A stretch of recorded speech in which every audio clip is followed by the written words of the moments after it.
안녕하세요. 더불어 읽다의 더다입니다. 오늘은 회복 탄력성이라는 책을 소개해 드리려고 하는데요. 여러분 살면서 역경이라든지 고난을 겪을 때가 많은데 그럴 때 저희가 역경을 어떻게 헤쳐나갈 수 있는지에 대한 방법을 뇌과학적으로 설명하고 있는 책이에요. 그래서 여러분이나 저나 살면서 힘든 일을 겪었을 때 좌절하지 않고 그 역경을 강하게 헤쳐나갈 수 있는 그런 방법을 이 책을 보고 한번 적용해 보는 건 어떨까 생각해 봅니다. 한번 읽어 보겠습니다. 회복 탄력성은 소통 능력과 진정한 행복감에서 온다. 소통 능력은 마음 근력의 기초다. 소통 능력을 향상시켜야 강한 회복 탄력성을 지닐 수 있게 된다는 것과 소통 능력을 향상시키기 위해서는 긍정적 정서가 필요하다는 것이 이 책의 핵심 논지다. 긍정적 정서는 변연계의 도파민 회로가 가져다주는 보상체계의 짜릿한 쾌감과는 거리가 멀다. 소통 능력과 관련되는 긍정적 정서는 전전두엽의 활성화와 연관이 깊은 행복감이다. 이것이 진정한 행복감이다. 내측 전전두엽 중심의 뉴럴 네트워크는 자신과 타인에 대한 정보 처리를 할 때 주로 활성화된다. 따라서 진정한 행복감은 나 자신과 다른 사람에 대해 긍정적 정보를 처리할 때 얻어진다. 나에 대한 긍정적 정보 처리의 대표적인 것이 자기 용서, 자기 수용, 자기 존중이다. 타인에 대한 긍정적 정보 처리에는 타인 용서, 타인 수용, 타인 존중이 있다. 나와 남을 용서하고 수용하고 존중함으로써 진정한 행복감이 얻어진다. 감사하기는 나와 타인에 대한 긍정적 정보 처리를 한꺼번에 함으로써 강력한 행복감을 가져다 준다. 감사한다는 것은 나와 남을 동시에 긍정하는 것이다. 진정한 행복은 외부적 조건에 의해서 결정되는 것이 아니라 나의 내면으로부터 우러나는 것이다. 진정한 행복은 어떤 조건을 필요로 하지 않는다. 그것은 내면적 결단에 의해서만 이루어진다. 만약 당신의 행복을 위해 반드시 필요한 특정 조건들이 있다고 믿는다면 그 조건의 충족은 당신에게 오히려 불행을 가져다 줄 가능성이 더 크다.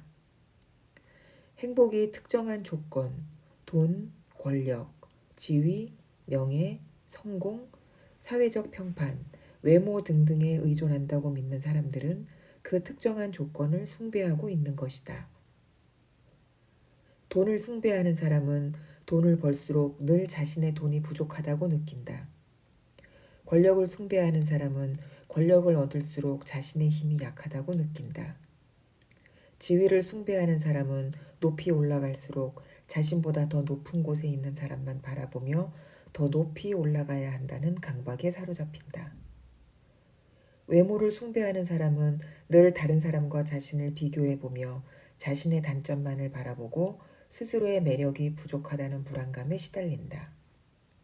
이처럼 행복의 조건은 오히려 불행의 조건이라 할 수 있다.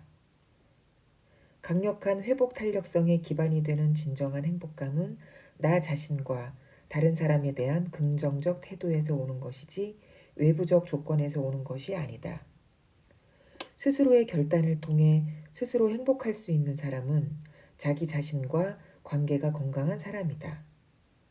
소통 능력의 핵심은 자기 자신과 긍정적인 내면적인 소통을 할 수 있는 능력이다. 대인 관계는 내면 관계의 반영이기 때문이다. 회복 탄력성을 약화시키는 가장 근본적인 부정적 정서는 두려움이다. 두려움에서 좌절감이 나오고 좌절감에서 분노가 싹튼다. 사람들이 두려워하는 것은 크게 두 가지다. 하나는 행복의 조건이라고 굳게 믿는 것을 얻지 못할까봐 두려워한다. 다른 하나는 이미 갖고 있다고 생각하는 행복의 조건을 혹시 잃어버릴까봐 두려워한다.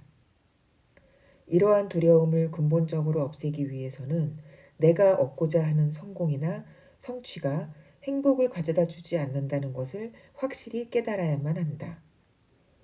나의 행복은 나의 내면적 결단에서 오는 것임을 깨달아서 어떠한 실패나 역경도 나를 불행하게 할 수 없는 상태가 되어야 한다.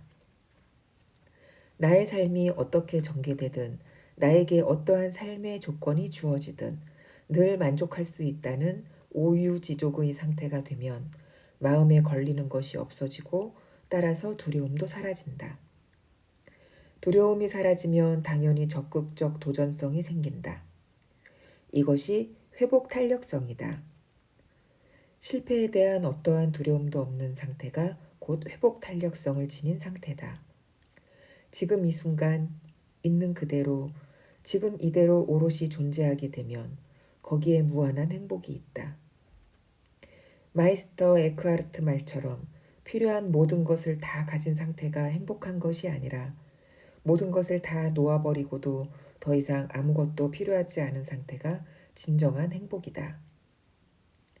회복 탄력성에 대한 흔한 오해 중 하나는 성공에 대한 강한 집착으로 어떤 상황에서도 반드시 이뤄내겠다는 집념을 지닌 마음가짐이라는 것이다.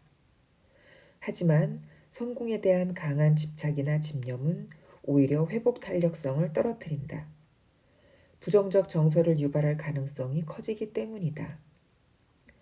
회복 탄력성은 성공에 대한 강한 집념에서 나오는 것이 아니라 실패에 대한 두려움 없음에서 나온다.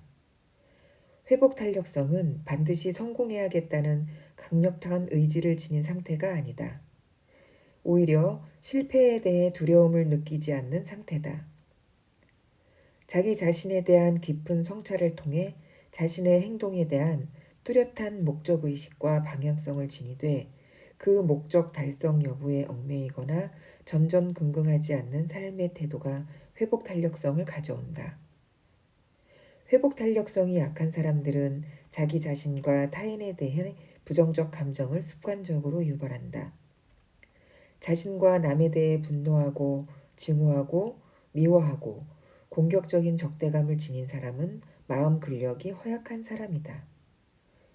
두려움과 분노와 스트레스에 가득 차 불행감을 느끼는 사람은 회복 탄력성이 약할 수밖에 없다. 사람을 불행하게 하는 요인에는 여러 가지가 있겠지만 가장 근본적인 것이 타인으로부터의 인정을 받고 싶어 하는 욕망이다. 현대사회는 어려서는 부모의 인정, 커서는 사회적 인정에 중독되도록 사람들을 세뇌시킨다. 많은 사람들로부터의 인정과 선망과 칭찬의 짜릿한 쾌감을 느끼도록 훈련받으며 자라난다. 그 결과 우리는 다른 사람의 인정이나 칭찬에 주는 쾌감에 중독되어 끊임없이 타인의 인정을 추구하느라 자신의 진정한 삶을 살지 못한다. 혹시 무시당하거나 비판이나 경멸을 받게 되지는 않을까 전전긍긍하면서 두려움에 떨며 살아간다. 그것이 가져올지도 모르는 주변 사람들의 무시나 비난을 더 두려워한다. 자신과 타인에 대한 긍정적 정보 처리를 통해 진정한 행복감을 얻기 위해서는 무엇보다도 다른 사람의 인정을 얻고자 갈망하는 중독 상태에서 벗어나야 한다.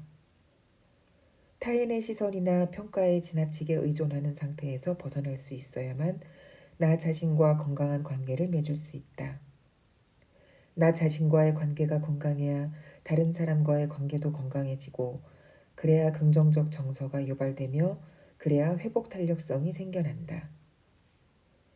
진정한 행복을 얻기 위해서는 타인의 인정이나 칭찬으로부터 완벽하게 자유로워져야 한다.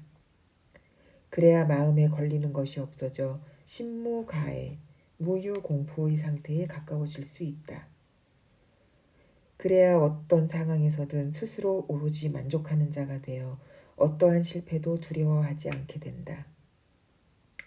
세상의 평판이나 다른 사람의 인정에 연연해하지 않고 자기 자신과 건강한 관계를 유지하는 사람은 실패를 두려워하지 않게 되며 강력한 회복 탄력성을 지니게 된다. 이러한 사람은 어떠한 실패나 역경을 겪는다 해도 그것을 도약의 발판으로 삼아 더 높이 되튀어 오른다. 긍정적 정서는 개인의 문제라기보다는 공동체의 문제다. 행복감이나 불행감 모두 전염성이 매우 강하기 때문이다. 한 사람이 부정적 정서를 유발하게 되면 그 불행한 감정은 그 주변 사람 모두에게 곧 전염된다. 나의 불행감은 나만의 문제가 아니다. 우리는 함부로 부정적 정서를 표출하여 우리 주변 사람들을 불행감의 구렁텅이로 끌어내릴 권리가 없다. 따라서 우리는 행복해야 할 의무가 있다. 이것은 공동체 일원으로서의 의무다. 내가 행복해야 다른 사람도 행복해질 수 있기 때문이다. 행복감을 유지하는 것은 따라서 개인적 권리이기 이전에 공동체적 의무다. 회복 탄력성은 사실 개인적인 차원의 문제인 것만은 아니다. 강력한 회복 탄력성은 사회의 구조적인 문제를 해결하는 데도 꼭 필요하다. 전통적으로 대부분의 학문은 늘 사람을 피동적인 존재로 전제해 왔다. 사람의 태도와 행동과 인식이 객관적인 사회, 경제, 문화, 정치적 조건에 의해서 결정된다고 보아왔다. 인간의 의지 밖에 존재하는 사회 구조가 독립 변인이고 인간의 생각과 행동은 그에 의해서 결정적인 종속 변인이라는 관점이다.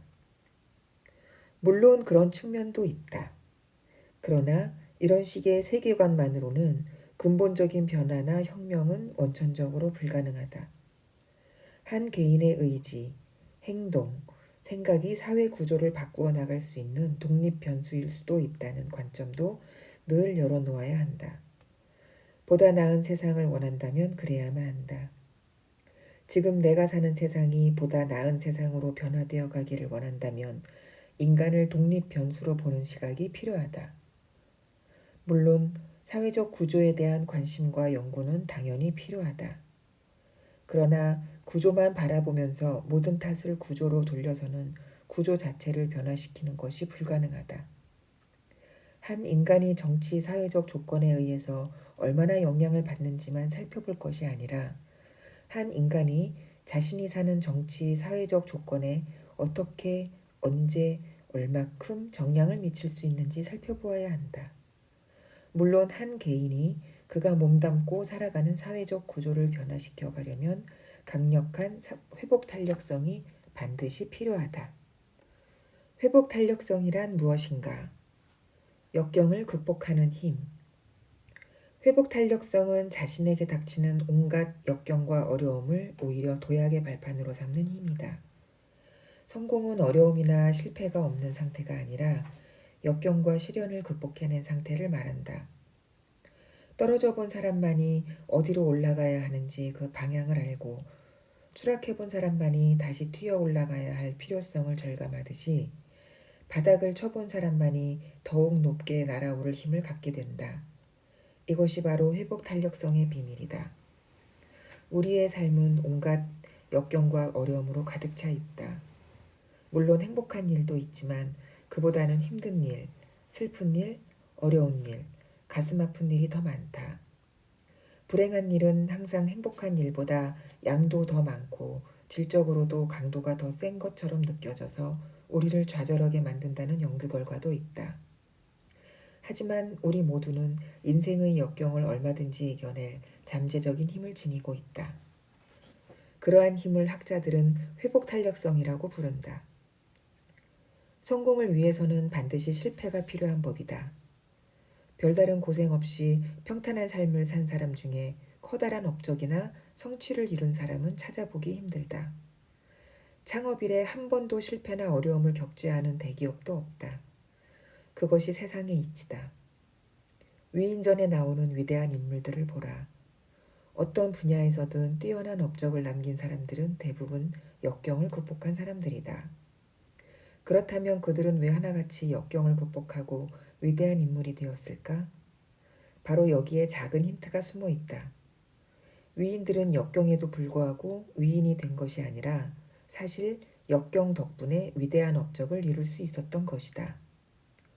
역경이야말로 사람을 더욱더 강하게 튀어오르게 하는 스프링보드와 같은 역할을 한다.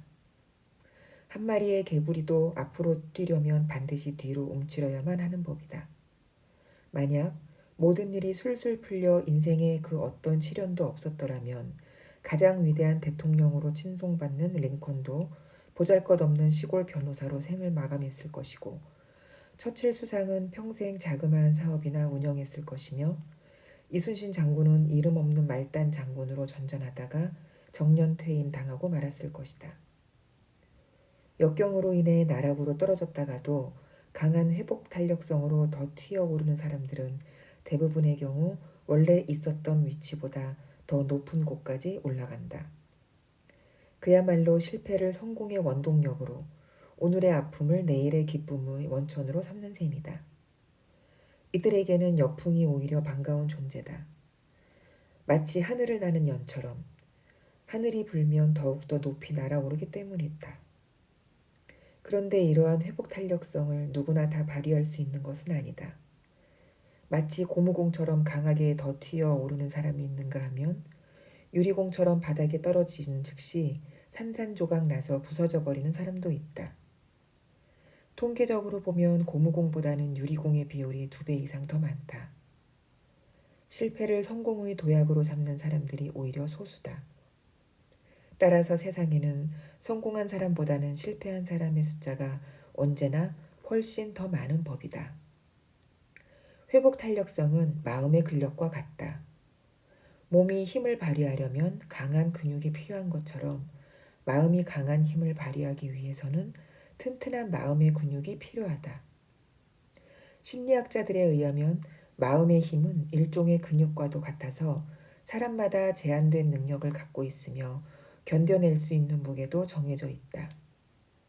그러나 마음의 근육이 견뎌낼 수 있는 무게는 훈련에 의해 얼마든지 키울 수 있다.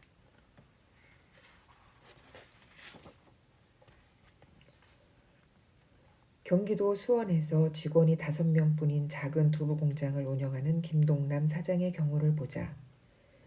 그는 스스로를 평생 단 한 번도 가난에서 벗어나 본 적이 없는 사람이라고 했다. 특히 1997년 IMF 위기 때에는 그나마 있던 작은 희망마저 사라져버리는 완벽한 절망을 경험했다. 착하게 열심히 살아도 안 되는구나 하는 비관에 술을 마시기 시작했고 결국 노숙자로 전락했다. 술에 취한 채 공원 바닥에 쓰러져 잠들었다가는 눈 뜨자마자 다시 술을 마셔야 정신을 차릴 수 있을 정도로 폐인이 되었던 것이다. 그러다가 다행히도 노숙인 쉼터를 운영하던 우정섭 씨에 의해 발견되었다. 우정섭 씨에 의하면 김동남 씨를 발견했을 당시 그는 혼자서는 걸음조차 걸을 수 없어 사람들에게 엎혀서 쉼터로 들어왔다고 한다. 김동남 씨는 노숙자 쉼터에 옮겨온 후에도 몇 차례 병원에 실려갈 정도로 술을 계속 마셨다. 그야말로 죽음이 눈앞에 닥칠 만큼 절망적인 상황이었다.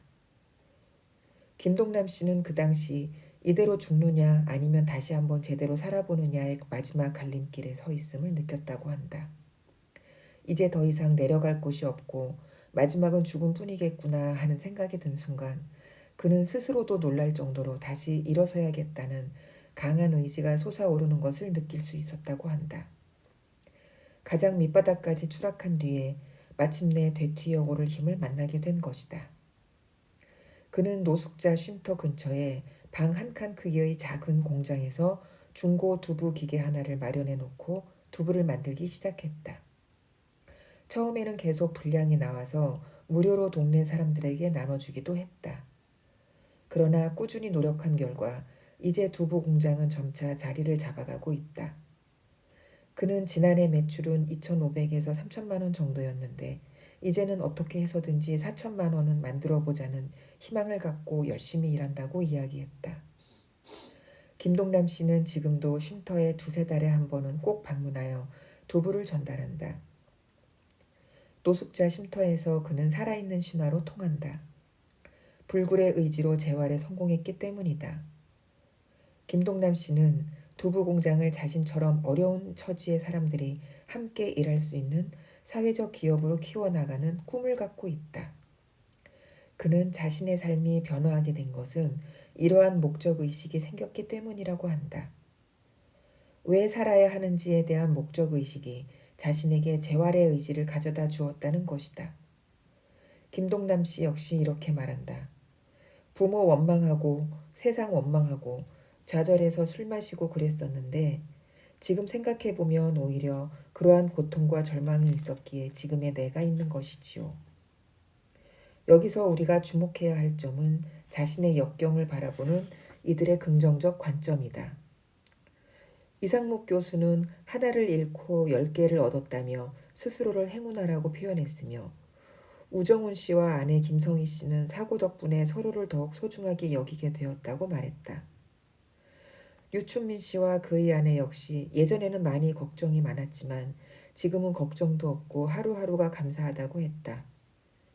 김동남 사장 역시 과거의 고통과 절망 덕분에 지금의 내가 있으며 희망과 목적이 있어서 행복하다고 말했다.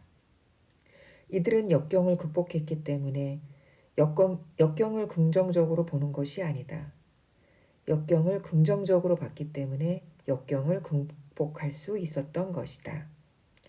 역경을 긍정적으로 받아들여 그것을 도약의 기회로 삼는 것.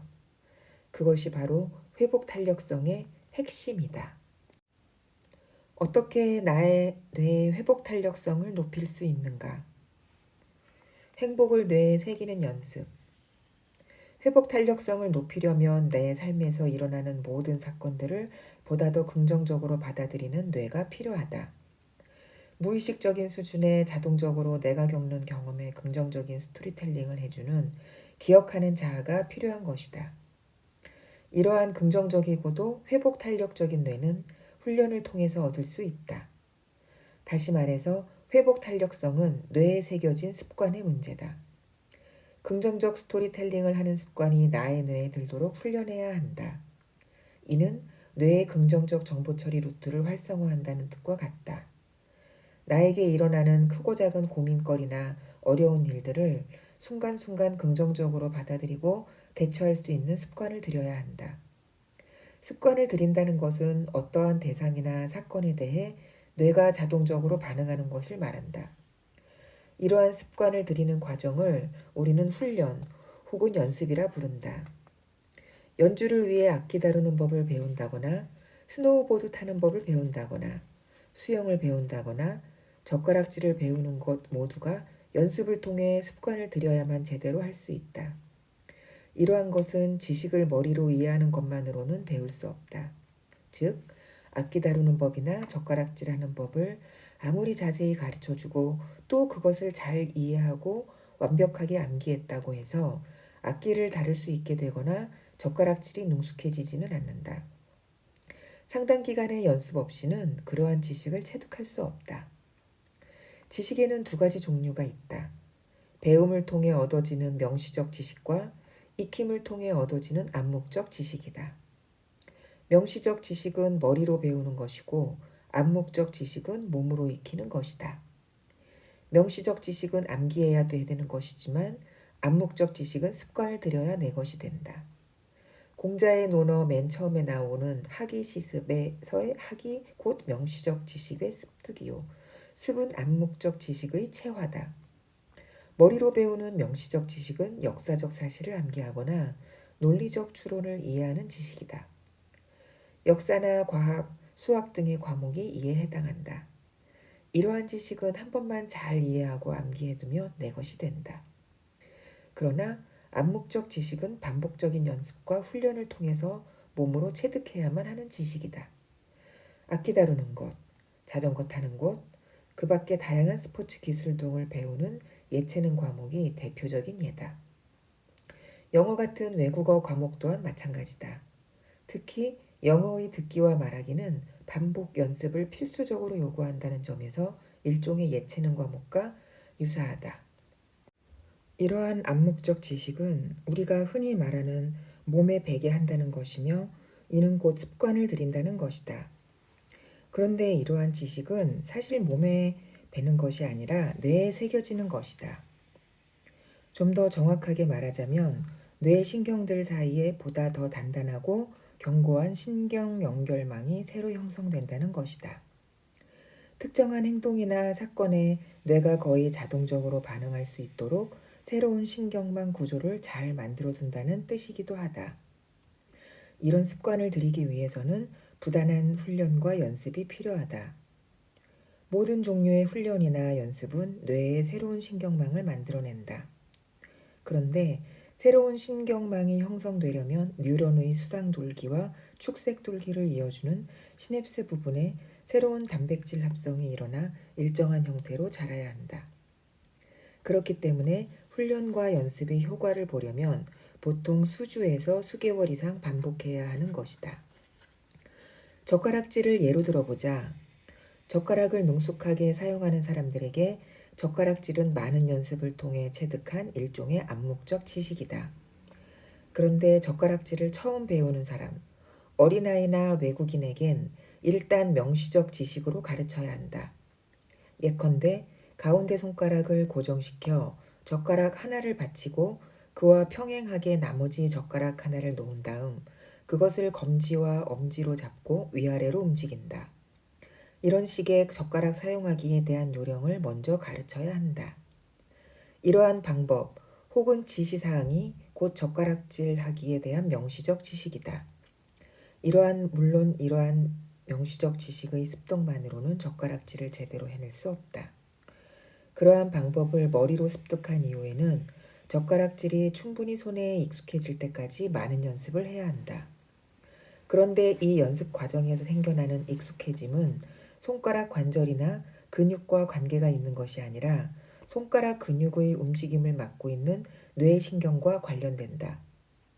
다시 말해서 젓가락질 연습의 결과는 손에 남는 것이 아니라 뇌의 새로운 신경망으로 남는다. 피아니스트의 뇌를 스캔해보면 손가락 움직임을 관장하는 뇌 부위가 상당히 발달해 있음을 알 수 있다. 피아니스트가 피아노를 잘 치게 되는 것은 손가락 근육이 발달해서가 아니라 손가락의 움직임을 담당하는 뇌 부위가 훈련에 의해 발달했기 때문이다. 2007년에 발표된 한 뇌 영상 연구에 따르면 프로골프 선수들과 초보자들은 공을 치는 순간에 뇌를 사용하는 방식과 부위가 완전히 다르다. 겉보기에는 골프 스윙이라는 대단히 유사한 행위를 하고 있는 것처럼 보이지만 프로 선수와 아마추어 초보자들의 뇌는 전혀 다른 일을 하고 있다고 해도 과언이 아니다. 아마추어 골퍼들은 스윙할 때 뇌의 다양한 부위를 사용한다. 한마디로 생각이 많은 것이다. 아마도 하체를 단단히 고정시키고 어깨 회전은 충분히 하고 손목 코킹 각도 유지하면서 힘 빼고 끌어내리다가 골프채를 던지듯이 치고 등등 배운 내용을 머릿속에서 정리하는 것이리라. 즉 아마추어 골퍼에게 스윙은 여전히 명시적 지식에 따른 몸 움직임이라 할 수 있다. 반면 LPGA 프로골프 선수들은 스윙할 때 초보자들과는 전혀 다르게 아주 특정한 부위의 뇌만을 사용하는 것으로 나타났다. 뇌를 훨씬 적게 사용하는 것이다. 그야말로 머릿속이 복잡하지 않고 아무 생각 없이 치는 것처럼 보인다. 이렇게 아무 생각 없이 치려면 골프 스윙이라는 동작이 몸에 완전히 배어 있어야 한다. 다시 말해서 뇌에 그러한 동작을 가능하게 하는 신경망 구조가 잘 형성되어 있어서 골프 스윙할 때마다 뇌의 여러 분야에 저장되어 있는 다양한 정보를 다시 긁어 모으는 복잡한 일을 할 필요가 없다. 프로 선수에게 골프 스윙은 뇌에 깊이 습관화되어 있는 셈이다. 회복 탄력성의 습득도 이러한 훈련과 연습의 과정을 거쳐야 한다. 이 책은 회복 탄력성이 어떠한 요소로 구성되어 있고 그것을 높이기 위해서 어떻게 해야 하는지를 당신에게 가르쳐 주는 것이다. 그러나 그러한 명시적 지식을 머리로만 이해해서는 회복 탄력성 증진에 별 도움이 되지 않는다. 그러한 지식이 암묵적 지식이 되어 당신의 뇌에 확실한 회복 탄력성의 신경망 구조를 형성할 때까지 반복적으로 훈련해야 한다. 회복 탄력성은 당신이 들여야 할 좋은 습관에 의해 길러진다. 그러한 훈련은 뇌를 재회로화시키는 일이다. 부정적인 사건에 긍정적으로 대처할 수 있도록 뇌의 반응 기제를 바꾸는 일이다. 즉 당신의 뇌를 긍정적인 뇌로 만드는 일이다. 이러한 변화에는 시간이 필요하다. 반복적인 훈련도 필요하다. 이러한 훈련은 우리의 뇌가 원하는 방향으로 우리의 몸과 마음을 저절로 움직일 수 있도록 해준다. 이것이 바로 긍정성을 훈련해야 하는 이유다. 3주가량 꾸준히 노력하면 특별히 의식하지 않아도 저절로 뇌가 내게 벌어지는 상황을 긍정적으로 판단하고 좋은 방향으로 정보를 처리하는 습관이 들기 시작한다. 3개월 정도 지나면 회복 탄력성을 완전히 내 것으로 만들 수 있다. 수많은 연구와 실험이 그것을 입증한다. 이 책은 긍정성의 습관화를 통해서 당신의 뇌를 강한 회복 탄력성을 지닌 뇌로 업그레이드 시키는 안내자 역할을 할 것이다.